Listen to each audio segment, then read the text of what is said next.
Міне осылай ошибкаларын шығарып жатыр. Міне көліктің бүткіл данныйын шығарады.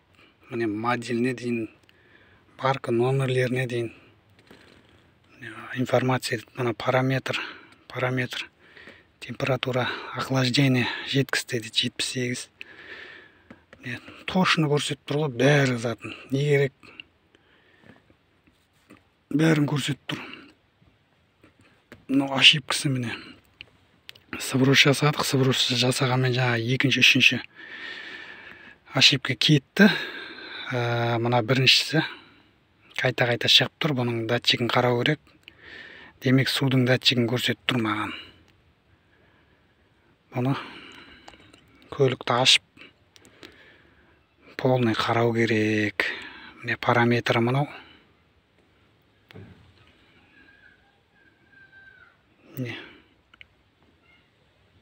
Көліктің данныйының бәрін көрсетеді екен. Evo 327. Так, шығып кететін боламыз енді. Мен қарайтын заттарын бәрін қарап болғанмын, ошибкалерін. Бұлай сөндіреміз. Мына жерде. Пайдалануға кеңес берем. Өте керемет, өте керек, кажет көлік жүргізушісіне керек деп ойлаймын.